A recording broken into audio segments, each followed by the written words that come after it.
We are very honored and grateful to have our next guest, Patricia Naggiar, who is from Yorkshire, England, and she is 92 years old.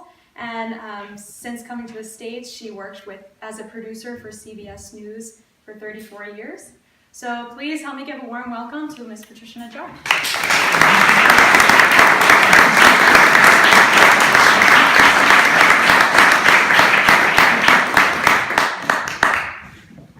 I was sitting on the floor in the most beautiful apartment in New York City. I was sitting on the floor, crying and bleeding. I was brought up in a little French convent in Yorkshire, England, and the nuns had marvelous white headdresses and white wimples. And so, of course, it was noticed when I put ink in the holy water.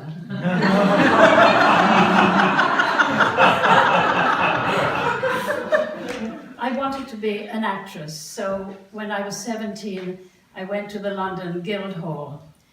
I didn't learn much, but I did learn how to fall backwards without hurting myself, like Laurence Olivier in Hamlet.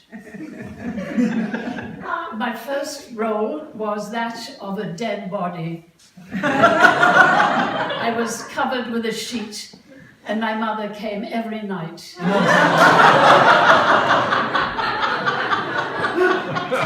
She said, "Pat, you were wonderful. You didn't breathe." When I was 18, the Second World War was still on, and I was called up. You had to work in a factory, or you had to join one of the armed forces, or you could become a land girl. And the uniform was marvelous, a great riding jacket and jodhpurs and beautiful boots. And there were many very handsome Italian prisoners of war on the farms. But anyway, John Gielgud came to the Guildhall and said, "I'm looking for 4 young women to go to the Middle East in a play to entertain the troops. Will be a year." I was the first with my hand up. We went to every country where ISIS now reigns. In those days, it was the British Empire that reigned. I went to Iraq, Iran, Lebanon, now Israel, and Libya. And I was even in Algeria when Josephine Baker whipped off her knickers and threw them at General Montgomery. He was not amused. I married my husband in Egypt. He was a little bit Jewish, a little bit Lebanese, a little bit Italian. And his father said, "Nationalism is growing in Egypt. I'm going to give you capital, and I want you to go to Italy and start an industry."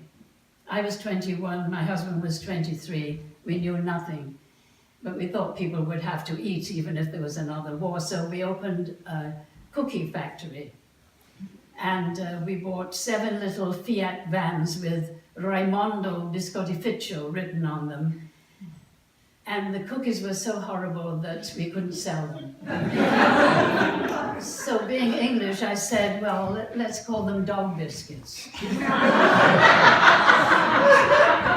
But dogs didn't like them either. So anyway, Gamal Nasser took over the Suez Canal and threw out the British, the Jews, the Italians, the French, and even the Greeks. And these were the people who were running Egypt. So we were only allowed to take out $1,000 each and 1 suitcase each. And we landed in New York City, absolutely terrified.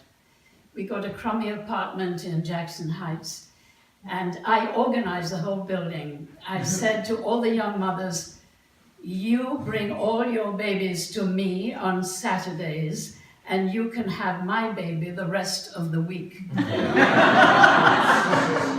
husband got a little job, and I started to clean houses. And then I joined a very snazzy English nanny service, and through them I got a job looking after 2 maids and 4 children at the famous family, the Hearsts, the publishing family. And the father said to me, the children can do anything, but don't let anybody touch that model ship on the mantelpiece, because it took me 2 years to make it. The next day, the 7-year-old took a poker and knocked it off, and it crashed into 1,000 pieces. Everybody was terrified. I said to the maids, if anybody causes any trouble in this next 2 weeks, I will kill them, because I'm going to rebuild that model ship. Luckily for them, I liked sniffing glue when I was young. So I used to help my brother make his model ships. And I used to sit up at night carving and gluing. And one night I was sitting on the floor making a little ladder out of matchsticks. And I sliced with a razor blade, I sliced right through my finger. And there I was, crying and bleeding. And I thought to myself, that's it. I didn't come to America for this. No, I'm going to get out there and win. When the parents came home, the father looked at the mantelpiece and smiled, and I took my money and ran. So the next day, I took out of my famous suitcase a beautiful Christian Dior suit, and I went to Time magazine and I said, I'm a Middle East expert. I've just come from there. So they gave me a paper. How many books have you written? I put 3. How many languages? 5. How many degrees? 2. If you're going to lie, do it big. Then they believe you. Of course, I didn't know anything, so I used to have to go to another floor and say, could you help me? I'm afraid they would love you to do this upstairs, and I'll wait if you like. This was before women's lib. Men used to be suckers. And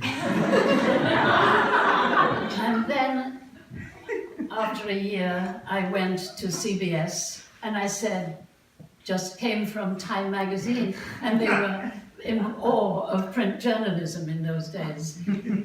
And in 8 years, I'll be 100, and then watch out, because this is America!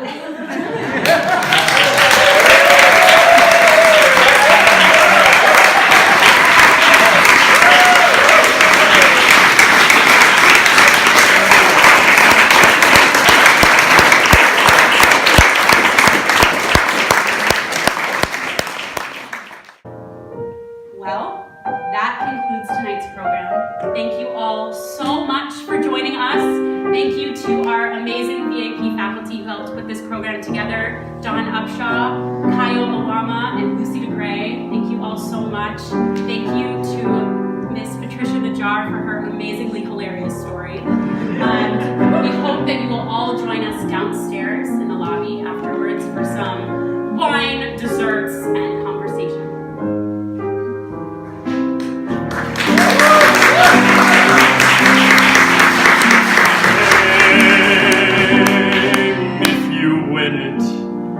Comes and goes in a minute. Where's the real stuff in life to cling to?